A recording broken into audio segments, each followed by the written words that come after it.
Bonjour à tous, bonjour Alexandre. Bonjour Laura. Bienvenue dans ce nouveau webinaire consacré aux nouvelles mobilités en entreprise. Et oui, sujet plébiscité de votre part, parce que beaucoup d'entreprises se posent la question déjà du plan de mobilité. Est-ce que c'est obligatoire ou pas? Ça, on va le revoir dans le contexte légal que tu as présenté.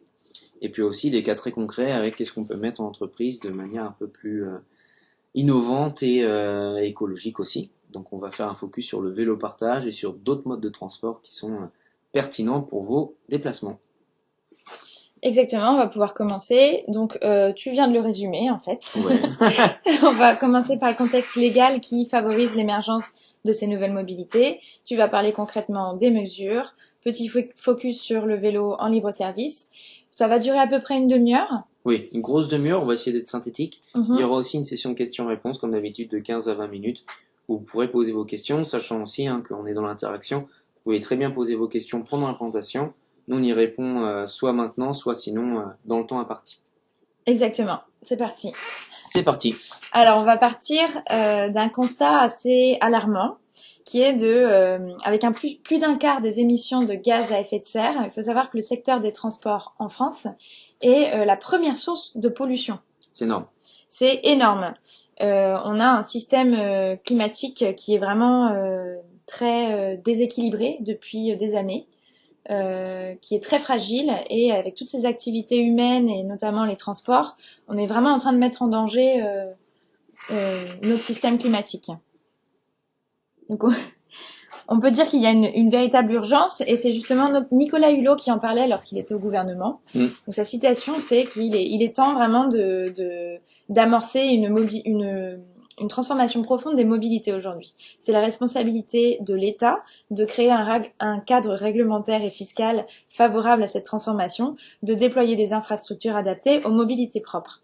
Responsabilité de l'État, mais aussi des collectivités qui organisent dans leur territoire, sur leur territoire, leur mobilité, mais aussi de vous, entreprises. C'est votre responsabilité d'adopter dès que possible les mobilités les plus efficaces et les plus propres. C'est ça. Chaque acteur, du coup, a sa part de responsabilité. On voit bien, les entreprises ont totalement leur mot à dire sur la mobilité des collaborateurs, ou en tout cas des gens dans le centre urbain. C'est vraiment primordial. Et petit aparté, ce que tu disais sur l'écologie, ça a un nom maintenant, cette nouvelle ère climatique dans laquelle on est, c'est l'anthropocène. C'est l'humain qui va vraiment impacter le climat et son environnement global, quoi. Voilà, je vous laisserai lire des articles. Tu avais écrit un article justement sur le blog, on avait fait un article à ce sujet, mais il y a beaucoup d'articles qui en traitent. Très bien. Alors, divers projets, diverses mesures ont été lancées via la loi relative à la transition énergétique pour la croissance verte, et notamment le plan de mobilité. Alors, le plan de mobilité, c'est PDM aujourd'hui, ça a été PDIE, PDE, ouais. Alors PDI, je crois pas, mais PDIE, c'est sûr. PDIE, oui. Ouais. Alors, la définition, c'est un ensemble de mesures qui visent à optimiser et augmenter l'efficacité des déplacements des salariés d'une entreprise pour diminuer les émissions polluantes et réduire le trafic routier. Donc, c'est une mesure qui est obligatoire depuis le 1er janvier 2018 et qui concerne tous les établissements de plus de 100 employés, de 100 salariés sur site et sur un PDU, un plan de déplacement urbain. C'est une véritable, c'est un projet d'entreprise, une démarche, ça peut s'intégrer dans une démarche qualité pour les entreprises. Ou RSE. Ou RSE, exactement.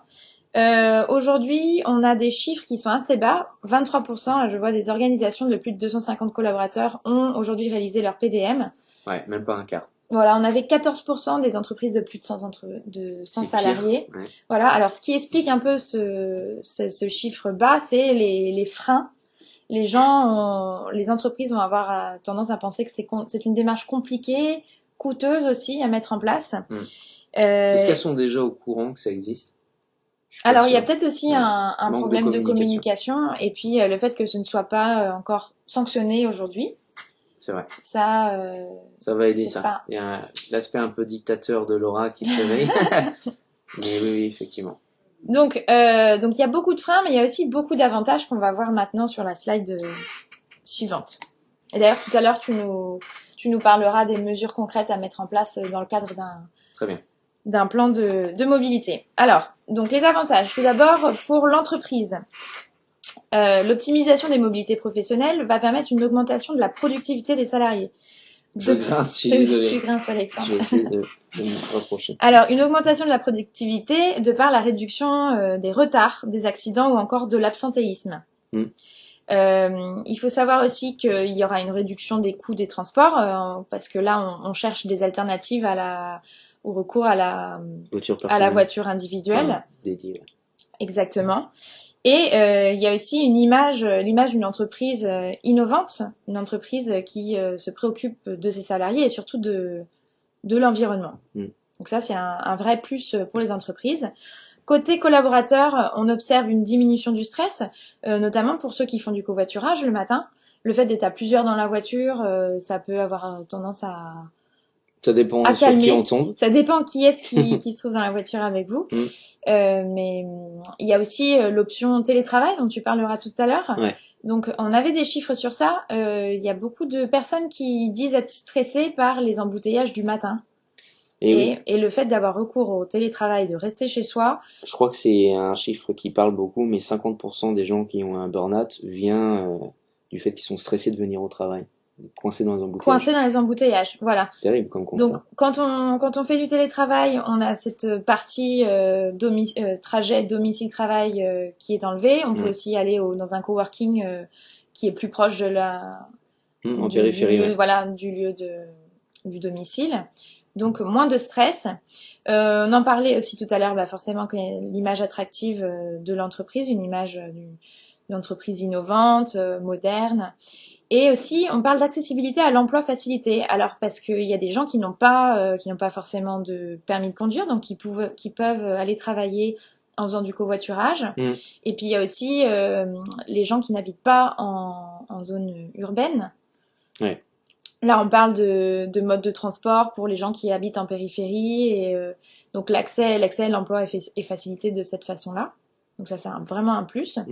Et d'un point de vue environnemental, on a évidemment une réduction des émissions de gaz à effet de serre, donc réduction de la pollution. Une participation à l'amélioration de la sécurité routière de par les formations à l'éco-conduite.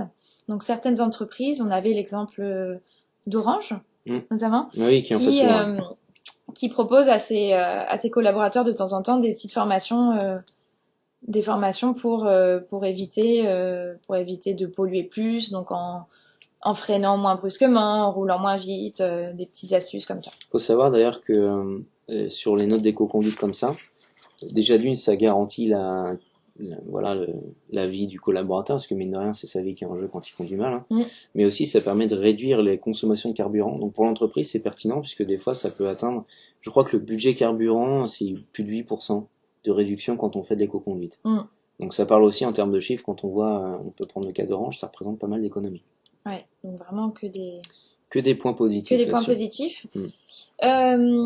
Autre bénéfice pour l'environnement, c'est la récupération des espaces verts et le développement de la convivialité des espaces extérieurs. On a une question là, je t'interromps, de Thierry. En fait, Thierry demande du coup, quels sont les acteurs qui font justement des évaluations d'éco-conduite ? D'accord. Alors, je sais que pour Orange, typiquement, c'est un acteur externe qui s'appelait Mobigreen à l'époque. Alors, c'était La Poste, etc., qui organise ça. Et du coup, c'est souvent, selon moi, des acteurs externes qui viennent en fait auditer la façon dont on conduit les gens et organisent des stages. Très peu de fois en interne où c'est des gens, des collaborateurs qui vont s'auto-former. Ça me paraît un peu compliqué. T'avais un truc à... Non, c'est bon. Voilà, j'espère qu'on a répondu. Thierry, n'hésite pas à nous repréciser ta question si jamais on a loupé le coche. Voilà, donc je reprends juste. Alors pourquoi récupération des espaces verts ? Parce que par exemple le fait de mettre de l'autopartage dans une entreprise va permettre de réduire la taille de la flotte, donc à terme de réduire le nombre de places de parking. Donc petit à petit, il y aura moins de places de parking dans les villes, dans les entreprises, dans les villes. Il y en a déjà beaucoup moins. Voilà. Okay. Alors, autre démarche qui participe aussi à la transformation des mobilités, et on en a beaucoup parlé ces derniers jours, ils en parlaient au Sénat justement. Ah oui, c'est en train d'être débattu. Voilà, c'est la loi d'orientation mobilité. Donc c'est une loi qui a été adoptée le 2 avril 2019 et qui entend engager une véritable transformation des politiques publiques en matière de transport. Le but, c'est de donner aux Français tous les outils nécessaires pour qu'ils disposent des solutions alternatives et partagées de mobilité. Et l'autre objectif, c'est de donner une réelle impulsion aux entreprises pour développer les technologies alternatives aux motorisations essence et diesel. Ouais, qui est lié du coup au WLTP, ça. Oui, alors on va en parler aussi tout à l'heure. Alors les 4 grands objectifs de la loi d'orientation mobilité, ça va être la volonté d'apporter à tous et sur tous les territoires des solutions alternatives à la voiture individuelle, donc dans le but de désenclaver les territoires. Il ne faut plus qu'il y ait cette notion de si j'habite en périphérie des villes ou si j'habite pas en ville, en fait, je suis coincée. En même temps, aujourd'hui, c'est vrai.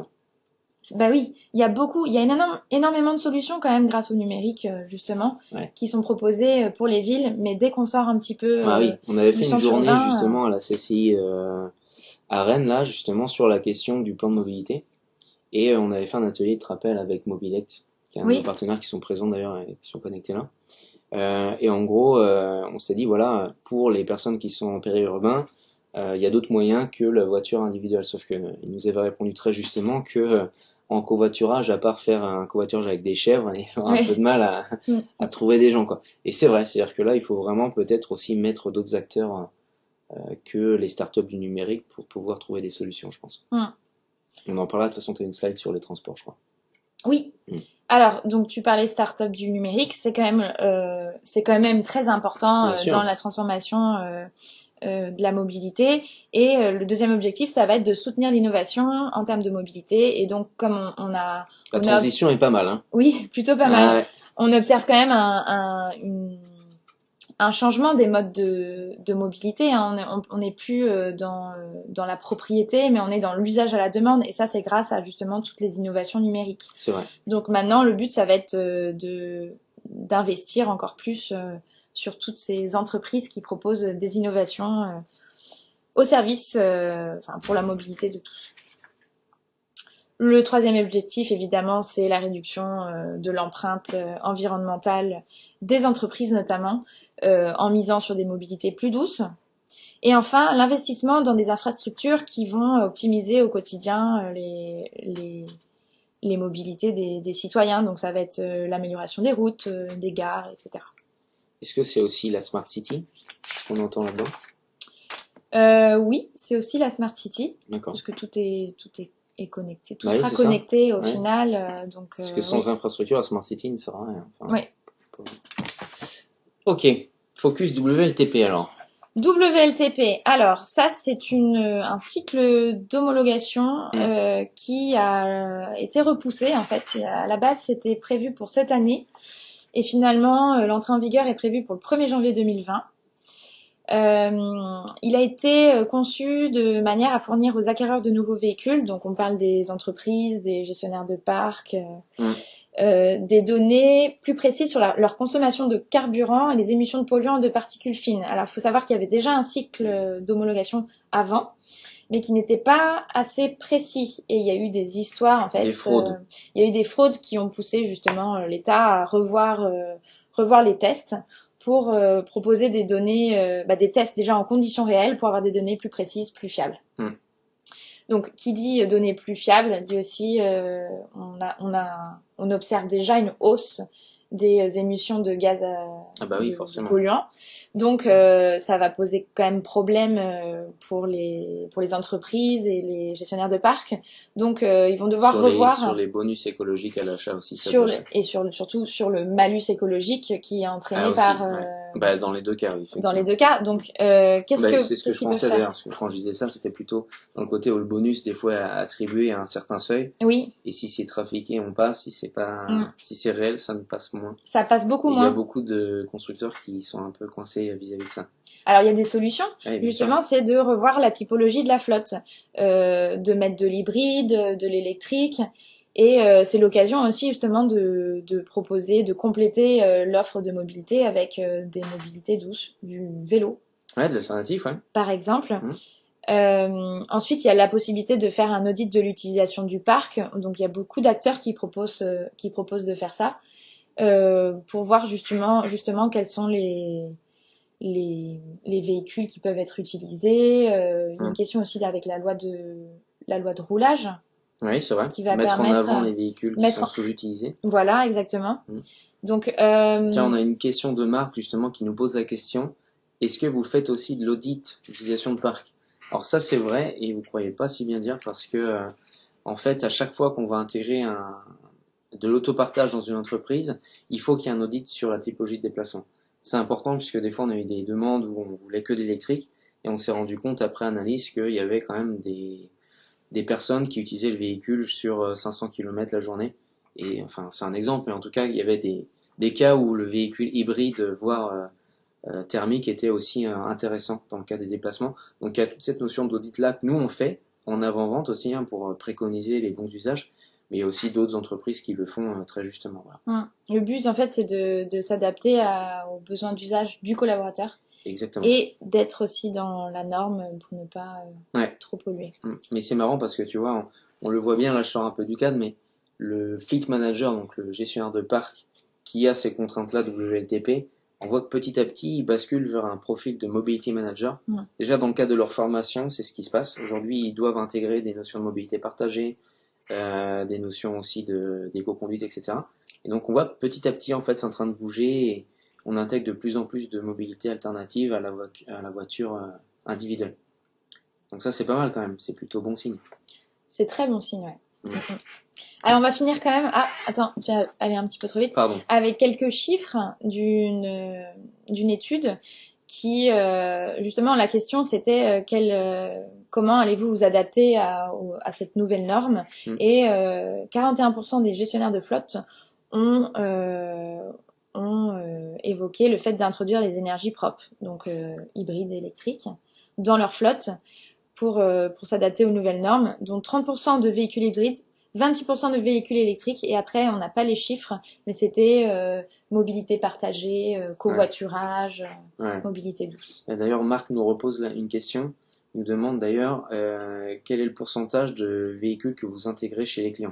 Alors déjà, c'est une bonne question parce qu'en fait, il faut savoir que nous, on est un peu catalyseur aussi sur le véhicule électrique en entreprise. C'est-à-dire que nous, du fait de l'audit d'utilisation et de la typologie de déplacement, en fait, on va dire voilà, il faut potentiellement mettre de l'électrique, de l'hybride aussi. Donc nous, on est aussi un pourvoyeur en fait de l'autopartage électrique dans les entreprises pour intégrer justement des véhicules qui sont un peu plus doux pour l'environnement. Au-delà de ça, je dirais que le pourcentage aujourd'hui, globalement, on est aux alentours de 25% d'électrique, ce qui ressemble un petit peu à ton chiffre d'ailleurs. Voilà.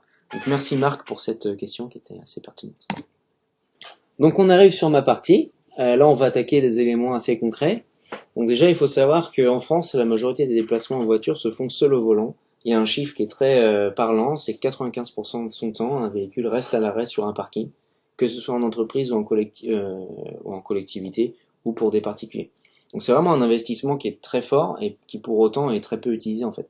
Tu parlais de changement de paradigme, aujourd'hui c'est le cas. La plupart des gens veulent avoir non pas une possession d'un bien, mais plutôt utiliser en fait le véhicule quand ils en ont besoin. C'est plutôt ça ce qui est en train de se passer. Donc on peut voir aussi à travers une étude de l'OVE qui a changé de nom, maintenant c'est Arval Mobility Institute, un truc comme ça je crois. C'est très récent.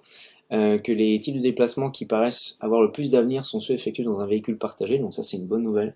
C'est-à-dire que les gens ont quand même plutôt confiance en l'avenir de l'autopartage, donc pour nous ça nous rassure aussi. Et puis parmi les formes de partage, le covoiturage est plébiscité à 37%. De toute façon, ça rejoint l'étude globale sur le plan de mobilité. On voyait que majoritairement dans les réponses au plan de mobilité, c'était autopartage, covoiturage et télétravail qui étaient vraiment dans le triptyque gagnant. Et c'est assez flagrant de le voir.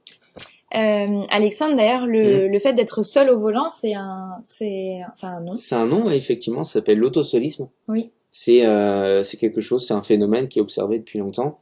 C'est vrai que quand on a son véhicule, souvent, vous allez remarquer dans les embouteillages que les gens sont seuls. On voit énormément de personnes seules. C'est ça, ouais. Et d'ailleurs, il y a beaucoup de personnes seules dans la société aujourd'hui. C'est vrai que c'est un phénomène, non mais qui est peut-être lié. Hein. Les gens se sentent de plus en plus seuls. Et c'est vrai que peut-être le fait de partager un véhicule peut permettre de faire du lien dans la société. Oui. D'ailleurs, en parlant de lien, nous on ouvre au covoiturage dans l'autopartage et trajet. Ce qui permet notamment à des collaborateurs qui se côtoient pas, hein, de niveaux hiérarchiques différents ou de services différents, de pouvoir se rencontrer, de créer des histoires. Et je sais pas si on a créé des mariages grâce au covoiturage en autopartage, mais ce serait ça serait joli. Une belle histoire, tout à fait. Voilà. Parenthèse fermée sur l'autosolisme. Alors, on va s'intéresser maintenant aux différentes formes d'autopartage ou de covoiturage, puisqu'il faut savoir que c'est protéiforme, donc il y a plusieurs formes dans la définition d'autopartage ou covoiturage. La première, la plus connue, c'est la notion de boucle, c'est-à-dire que vous allez partir d'une station A, vous allez faire votre déplacement, et vous allez revenir systématiquement à votre point A. Ce qui se faisait globalement, nous, chez nos entreprises clientes, mais aussi sur des opérateurs classiques d'autopartage. Et une nouvelle notion émergente qui arrive, c'est le free floating. Donc là, vous êtes sur du geofencing. Vous avez une zone qui est dédiée, du coup, aux utilisateurs et vous allez pouvoir laisser le véhicule n'importe où et le prendre n'importe où. Plus donc de là, par exemple, je regarde avec mon smartphone où est-ce qu'il y a le véhicule le plus proche et il n'est pas forcément sur une station. Il est plus sur une station. C'est un peu le principe d'ailleurs des services de trottinettes en libre service. Oui. Qui d'ailleurs sont discutés en ce moment parce que la mairie de Paris veut réduire le nombre de trottinettes, en tout cas de services de trottinettes à Paris. Il y en a vraiment beaucoup sur les trottoirs. Et il y en a beaucoup sur les trottoirs. Ils veulent interdire d'ailleurs la trottinette stationnée sur les trottoirs. Ce sera sur la rue. Ça va être un peu compliqué, mais bon, c'est assez fascinant à étudier. Et donc le One Way, donc c'est une version en 13 directs, c'est-à-dire que vous prenez un véhicule d'un point A et vous allez pouvoir le laisser sur un autre site, donc que ce soit B, C, D, E, pourquoi pas. Et donc vous allez terminer avec de l'interentreprise, qui est une forme un peu nouvelle, qui n'est pas encore totalement implémentée dans le marché, mais vous allez avoir une zone d'activité et là plusieurs acteurs vont se concentrer pour avoir une flotte unique qui sera mutualisée entre les différents acteurs qui en ont besoin.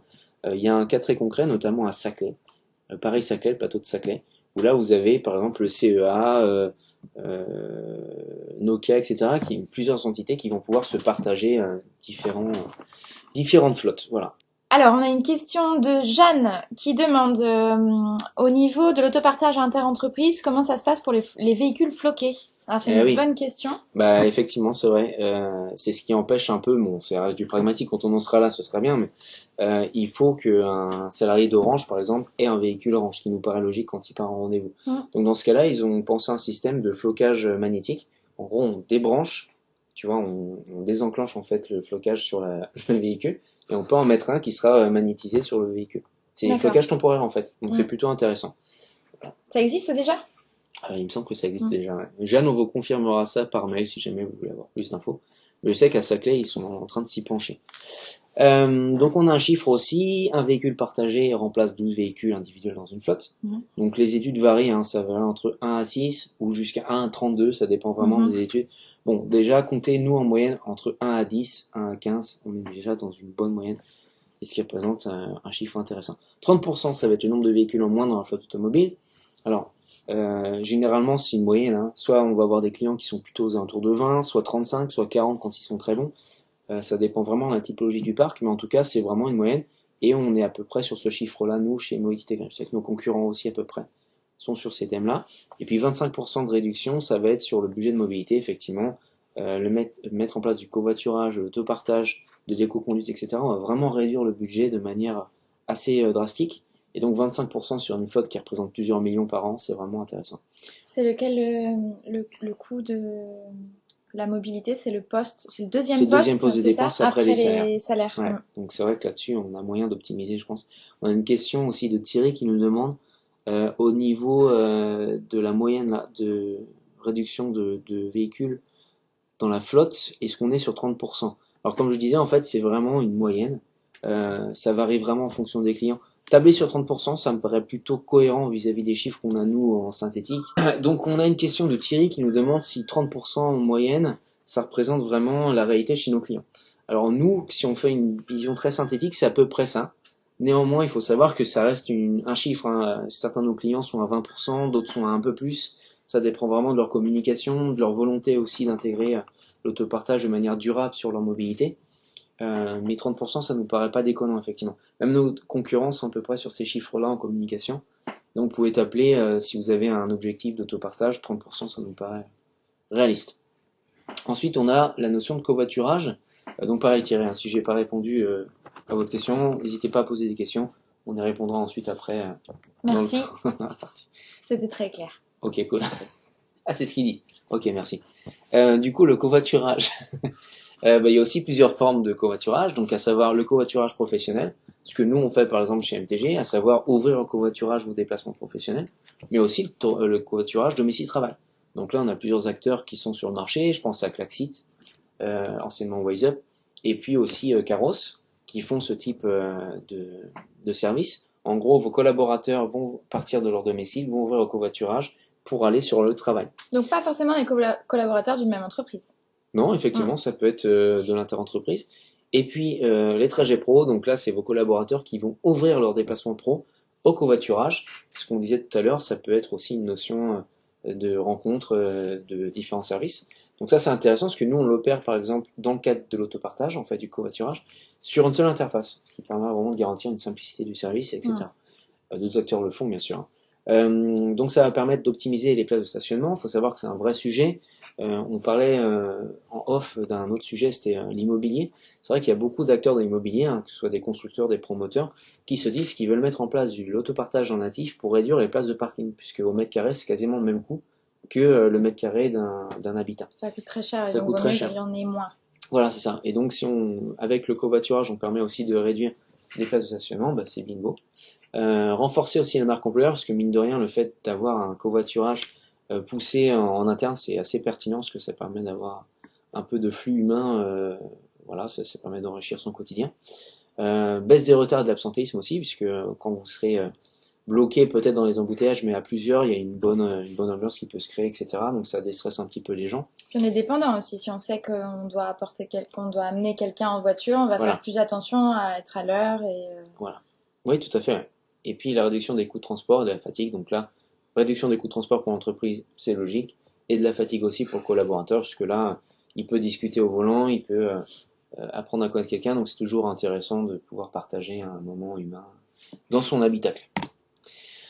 On parlait aussi du coup des transporteurs tout à l'heure. C'est vrai qu'ils ont une place prépondérante à prendre, que ce soit dans le plan de mobilité ou en tout cas dans cette nouvelle façon de penser la mobilité.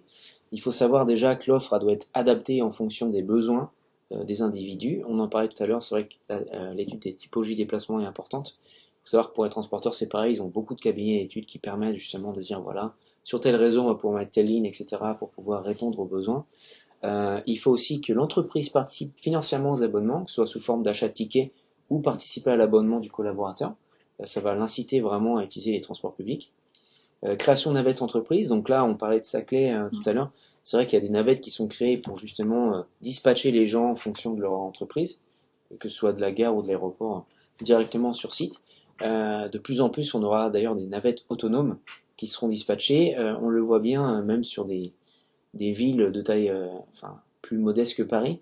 Il y a déjà une navette autonome sur le campus de Beaulieu à Rennes, Rennes 1, voilà, qui permet de dispatcher les élèves sur les différents campus. D'accord. Donc, à mon avis, je pense que ça va se déployer de plus en plus à Nantes aussi pour dispatcher les gens qui vont à l'aéroport. Du coup, ils ont mis en place une navette autonome, voilà, électrique.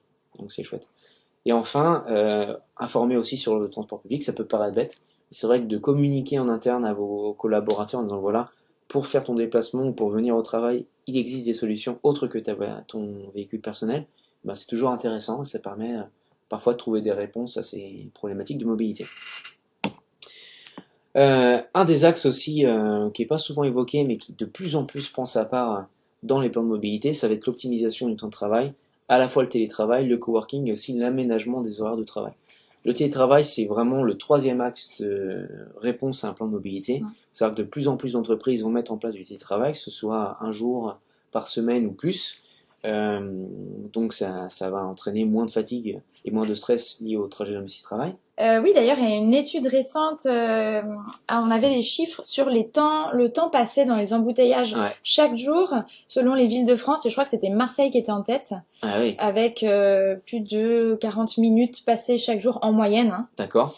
Dans les embouteillages et pour aller au travail. Aussi. Paris était en deuxième position. Alors, il y a Patrick qui dit c'est beaucoup plus que 40 minutes. Ah oui, 2h30. 2 heures, ça m'étonne pas. En même temps, ça dépend où est-ce que vous êtes situé, mais c'est clair qu'on passe beaucoup de temps dans les embouteillages. Et du coup, c'est vrai que le fait de faire du télétravail, ça permet de libérer ce temps-là pour faire autre chose, donc c'est plutôt bien. Là, on parlait aussi d'une notion positive, c'est l'équilibre entre vie privée et vie professionnelle, puisque vous allez passer moins de temps sur votre travail. Ce qui est bien, et par contre, en télétravail, vous pouvez tomber dans l'effet inverse, où vous ne saurez pas en fait créer une rupture entre votre temps professionnel et le temps privé, puisque vous êtes chez vous. Donc ça s'observe tous les jours, parce que nous, souvent, on a le smartphone, qui est à la fois à usage privé et professionnel. Je sais pas toi, mais moi, souvent, le week-end, je vais regarder mes mails, je vais regarder mes machins. Et donc du coup, Laura me dit que non, bah très bien, tu réussis à faire la session. Mais moi, souvent, j'ai tendance à regarder mes mails puisqu'ils sont mutualisés en fait. Donc c'est important de couper aussi. Droit à la rupture et la déconnexion, c'est important. Le travail à distance aussi profite aux entreprises puisqu'on va pouvoir améliorer le management et l'augmentation de l'efficacité. Les gens vont se sentir plus investis dans leur travail quand on leur propose des solutions pour perdre moins de temps dans leur vie quotidienne, et l'amélioration de la gestion et réduction des coûts aussi pour l'entreprise. Forcément, du coup, ils vont optimiser la productivité des salariés, etc. L'aménagement des horaires de travail aussi, c'est important. Il faut savoir qu'on a un exemple concret, on n'en parlait pas plus tard que la semaine dernière avec un de nos prospects. Il disait voilà, lui il a aménagé par exemple le vendredi matin, au lieu de commencer à 8h comme d'habitude, ils les ont décalés le vendredi à 10h, ce qui fait que les gens arrivent plus tard. Donc il n'y a pas de problème d'heure de pointe. Voilà, c'est ça. Et ils ont économisé beaucoup de temps sur les trajets domicile-travail. Donc pour les collaborateurs, ils sont contents, ils sont épanouis, ils arrivent au travail avec le smile.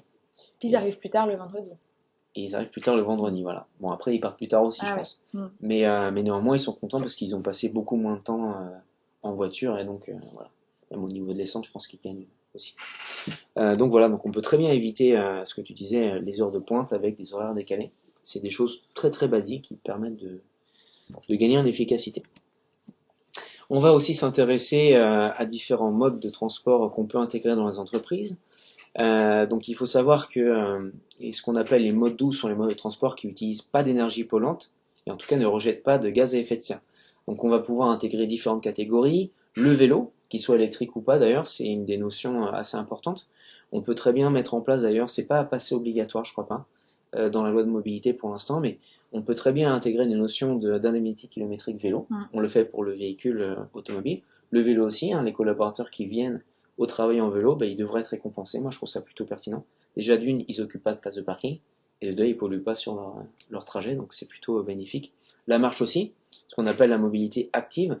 Donc là, pour vos collaborateurs, vous allez pouvoir aussi leur garantir, si c'est possible bien sûr, un rythme physique plus intéressant, donc ils vont pouvoir s'entretenir physiquement, sans tomber dans des débats au niveau de l'hygiène alimentaire et tout ça, c'est pas le sujet. En tout cas, ça permet vraiment de proposer des mobilités actives qui les mettent au sport un petit peu. Alors, c'est pas le tout, je te coupe Alexandre, de proposer des mobilités actives comme le vélo ou la marche. Il faut aussi que l'entreprise fasse le nécessaire à côté. Pour la marche, donc faut qu'il y ait des espaces piétons justement, que ce soit très accessible pour les piétons. Pour le vélo, nous on a eu le cas avant de déménager les gens voulaient venir en vélo, mais les gens voulaient pas, il n'y avait pas de douche, pas de vestiaire. Et pour l'hygiène, c'est compliqué. Pour l'hygiène, c'est compliqué. En fait, les gens sont motivés. Ils se disent c'est très bien, on va aller en vélo, on peut éventuellement avoir une indemnité kilométrique. Mais moi, si j'arrive et que je peux pas me doucher, je viens pas en vélo, je viens en voiture. Donc, mise en place de vestiaires, mise en place de kits vélo, peut-être, comme tu disais, récompenser. Bien sûr, des petits crédits, des choses comme ça. Un casque, voilà. Avec des gants. Des gants de vélo. Pour le scooter. Oui. L'électrique aussi, c'est important. Vous avez dans les transports doux le véhicule électrique. Donc il y a beaucoup de véhicules qui sont adaptés à l'autopartage. Je pense notamment aux Zoé, les Renault Zoé, qui sont très bien pour l'électrique, des Volkswagen Up, etc. Les Twizy aussi, c'est plutôt intéressant comme mode de transport. Les scooters électriques. Donc là en plus on a la chance d'avoir Tiffany et Toto de Mobilect. Donc on lui passe un petit coucou. Oui, bonjour, un partenaire Tiffany. Qui a fait son inauguration d'ailleurs sur Rennes il y a 2 semaines. Qui était très intéressant. Donc eux, voilà, si vous avez envie d'intégrer des véhicules électriques dans votre parc, soit du vélo, du scooter, etc., ou avoir des conseils, allez contacter Mobilect. Oui, parce qu'ils vous accompagnent vraiment dans la mise en place du plan de mobilité. Ils sont aussi spécialisés là-dedans et ils ne vont pas vous proposer n'importe quel type de véhicule. C'est vraiment selon vos besoins. Puis ils sont très sympas, donc voilà. Faites-leur un petit coucou si vous avez besoin. Trottinette aussi. Donc là, il y a un gros sujet. Il y a la trottinette électrique en entreprise et le vélo aussi. Pourquoi pas? Donc, avant d'attaquer le focus sur le vélo partage, il faut savoir qu'un utilisateur de vélo à assistance électrique, donc le VAE, réduit de 69% le recours à un véhicule personnel, ce qui est beaucoup sur le trajet domicile-travail. C'est-à-dire qu'en gros, si l'État, il y a beaucoup d'initiatives, je pense notamment à Keolis en Bretagne, qui a mis en place un système d'abonnement mensuel pour avoir accès à un VAE, donc c'est une 12aine d'euros par mois, je crois, et vous avez votre vélo personnel pour pouvoir vous déplacer dans la ville. Donc on ramène chez soi après le vélo le soir. Ouais, il nous appartient. Et c'est vrai que si ça nous permet de réduire l'usage du véhicule à 69%, c'est bingo pour la collectivité, c'est très bien. Et ensuite, ça permet aussi de réduire, dans le cadre du trajet professionnel, 65% des véhicules de service, donc les véhicules de pool. Donc ça aussi c'est vraiment pertinent, mettre en place du vélo partage, ça va vous garantir des réductions de budget et aussi d'améliorer le quotidien de vos collaborateurs, puisque avec le vélo partage, vous allez pouvoir gagner en aisance pour pouvoir vous garer en centre-ville par exemple. Moi je sais que les déplacements en centre-ville, bah, si je peux les faire en vélo assistance électrique, bah, pourquoi pas. Moi je suis plutôt chaud pour ça. Donc le vélo partage, il y a plusieurs avantages. On va pouvoir à la fois allier le bien-être des collaborateurs aussi avec la notion de réduction d'empreinte carbone, qui est plutôt pertinente. On va pouvoir intégrer aussi des services de vélo partage qui sont un levier fort dans la politique RSE des entreprises. Donc il y a beaucoup de sujets qui vont agrémenter ces aspects positifs. Le premier, c'est, comme on l'a dit, réduction d'empreinte carbone. Donc il ne faut pas dire que c'est zéro émission, ça c'est faux, hein, parce qu'il y a eu beaucoup de sujets là-dessus. Réduction de la fabrication, voilà, la batterie et tout ça, c'est polluant. Donc ça, faut pas l'oublier. C'est juste que la pollution, elle est sur les zones de production qui sont pas du tout en Europe, qui sont dans les pays du tiers-monde. Donc c'est facile de dire, nous occidentaux, oui, c'est bien, ça pollue pas. Si derrière ça détruit des vies dans les villages du tiers-monde, il y a un positionnement éthique à prendre en compte. Voilà. Ça polluera toujours moins que la voiture individuelle tout seul. Alors, bonne question. C'est une vraie question et j'avais vu une étude là-dessus. Quand tu prends par exemple un véhicule électrique, quand tu vas analyser du début de sa conception jusqu'à la fin, je crois qu'il y a très peu de différence sur le cycle carbone. Oui.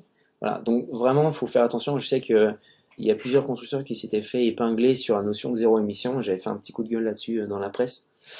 Voilà, faut être méticuleux. Après, le véhicule électrique, tant mieux, c'est bien. À l'usage, c'est vrai que c'est super. Il y a zéro émission. Et ça permet d'avoir en plus une qualité de vie qui est plutôt intéressante. Si on vient au travail en vélo, c'est que du positif. En vélo électrique, pourquoi pas, c'est bien. Vous allez pouvoir aussi du coup faire des économies sur votre budget, que ce soit l'entreprise. Donc l'entreprise en mettant en place des notions de véhicules électriques type le vélo partage, bah, c'est bien parce que vous allez à la fois réduire les places de parking, réduire aussi le nombre de véhicules en pool, donc forcément les budgets de location longue durée, etc. Et donc vous allez aussi pouvoir améliorer votre image d'entreprise, côté RSE aussi, puisque vos employés, si vous leur proposez du vélo partage pour leur trajet de domicile-travail, mais aussi pour les trajets professionnels, bah, c'est innovant et ça améliore aussi la qualité de vie, donc forcément ils seront plus investis dans l'entreprise et vous bénéficierez d'une vraie image au niveau empreinte carbone. Donc voilà, au niveau de MTG, pour faire un petit récap de ce qu'on propose nous, déjà vous l'avez compris, on est capable de proposer une plateforme multimodale qui va intégrer du vélo partage, du covoiturage, de l'autopartage, pourquoi pas à terme aussi du transport public, et puis tout ce qui va être télétravail, pourquoi pas, on peut très bien trouver un partenaire qui fait ça. Donc tout ça sur une seule interface, hein, c'est vraiment le sujet, c'est d'avoir un service qui soit simple d'utilisation et facile. On va permettre aussi aux entreprises de proposer, à terme là on a fait un communiqué sur du vélo électrique en libre service, donc là pour les trajets privés comme professionnels c'est important, parce qu'on va pouvoir avoir une nouvelle façon de consommer la mobilité dans le cadre professionnel. Et donc vous allez pouvoir faire du pro-perso, c'est-à-dire proposer à vos collaborateurs l'usage des véhicules entreprises le soir et le week-end, moyennant contribution financière, que ce soit des automobiles, hein, on a un client qui est très intéressant au niveau communication, et qui avait mis en place des véhicules fun pour pouvoir optimiser en fait son TCO. Donc quand j'ai véhicule fun, c'était par exemple une mini électrique, donc les gens forcément ils avaient envie en fait d'utiliser le service. Et puis pareil pour le vélo partage, vous pouvez très bien le proposer en pro perso pour pouvoir justement offrir des week-ends comme ça de vélo assistance électrique pour vos collaborateurs. Et ça permet aussi pour l'entreprise de rembourser bien sûr. une partie, voire l'intégralité de la solution très rapidement. On a des clients qui sont assez bons en communication et qui ont pu justement rembourser leur service d'autopartage uniquement avec l'option pro perso. C'est un vrai sujet. Et enfin, on a aussi créé le Club de la mobilité qu'on a lancé il y a 2 semaines au sein de la French Tech. Et donc, on a réuni en fait tous les acteurs avec qui on travaille et puis ceux avec qui on va être amené à travailler puisqu'on porte une fiche action dans le cadre de TIGA, Territoire, Innovation, Grande Ambition. Et donc, on va lancer une plateforme de masse, donc de mobilité de service en B2B, comme vous l'avez vu tout à l'heure. Et donc, l'idée, c'est de pouvoir réunir tous nos partenaires dans ce club-là pour pouvoir échanger sur les problématiques qu'on a en commun, que ce soit le business model, le design, l'expérience utilisateur, voilà, les différentes infrastructures. Donc, tout ça réuni au sein de ce club-là et ça a plutôt bien marché. Hein, l'inauguration a bien marché, oui. Ouais, donc on avait beaucoup d'acteurs. D'ailleurs, si vous êtes potentiellement intéressé, n'hésitez pas à nous envoyer un mail à communication@mobilitygreen.com pour que vous puissiez y participer. Nous, on le fait à Rennes, c'est une volonté puisque notre siège est à Rennes. Mais vous pouvez très bien être à l'extérieur et pouvoir y participer aussi, que ce soit en Skype, etc. Enfin, téléconférence, pour pas donner de nom. Donc voilà, c'est totalement possible, même si effectivement c'est un club breton, comme tu l'avais noté. Il y a le petit drapeau sur la slide, mais on n'est pas du tout fermé aux autres potentiels partenaires. Voilà. Donc j'espère que ça vous a plu. On a essayé de faire rapidement et synthétique. Voilà, on va pouvoir passer aux questions. Pour le replay, c'est fini à partir de maintenant. Le prochain sujet va être traité, je pense, à la rentrée maintenant, en septembre. Oui, ce sera en septembre le prochain webinaire, mais il sera annoncé on va l'annoncer dans pas bientôt. longtemps. Ouais, on va l'annoncer courant juin. Voilà, donc j'espère que ça vous a plu. Merci pour vos sollicitations et vos questions. On va pouvoir les traiter maintenant. Je vois qu'il y en a beaucoup. Je vous souhaite une très bonne journée. Merci Laura. Merci Alexandre. Et à très bientôt. Merci à tous.